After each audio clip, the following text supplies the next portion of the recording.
मध्य प्रदेश की सियासत और दल बदल, इन दोनों का नाता आज का नहीं। एमपी में बीते 10 सालों का रिकॉर्ड उठाकर देखें तो इस दौरान करीब 35 कांग्रेसी विधायकों ने पार्टी छोड़ी और बीजेपी का दामन थाम लिया। लेकिन इनमें से कितनों को फायदा हुआ, कितनों के सियासी सफर में ग्रोथ हुई, चलिए जानते हैं। मध्य प्रदेश कांग्रेस के कई नेताओं ने कुछ बड़ा और अच्छा होने की चाहत में बीते 10 सालों में भगवा चोला ओढ़ा तो, लेकिन इस नए सियासी सफर से उन्हें खास फायदा नहीं हुआ। आंकड़ों की माने तो बीते 10 सालों में 35 कांग्रेसी विधायकों ने कांग्रेस छोड़ बीजेपी का दामन थामा, लेकिन इनमें से सिर्फ 13 नेताओं की ही राजनीतिक ग्रोथ हुई। बाकी बचे 22 नेताओं का सियासी सफर लगभग गुमनामी में चला गया। कांग्रेस छोड़ने वाले ज्यादातर नेताओं को या तो पार्टी ने टिकट नहीं दिया या जिन्हें टिकट मिला उनमें से कई चुनाव हार गए। बीजेपी में शामिल होने वाले 35 नेताओं में से फिलहाल 9 ही विधायक हैं और उनमें से भी केवल 4 ही मंत्री पद की शोभा बढ़ा रहे हैं।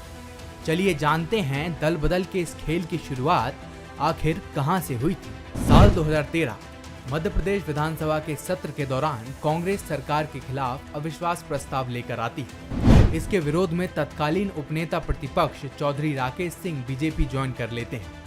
अगले ही साल 2014 के लोकसभा चुनाव से पहले कांग्रेस विधायक संजय पाठक, नारायण त्रिपाठी और दिनेश अहिरवार भी बीजेपी में शामिल हो जाते हैं। इन झटकों से उबरकर 5 साल बाद 2019 में कांग्रेस मध्य प्रदेश की सत्ता में वापसी करती है।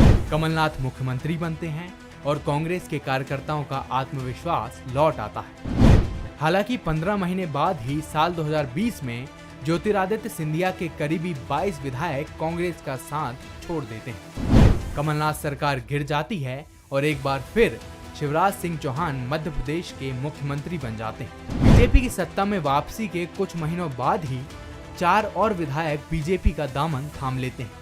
कांग्रेस छोड़ने वाले इन विधायकों की बीजेपी में एंट्री 2023 के विधानसभा चुनाव और 2024 लोकसभा चुनाव तक लगातार जारी है। बीते 2 महीनों की बात करें तो 3 विधायकों ने कांग्रेस छोड़ बीजेपी का दामन थामा है।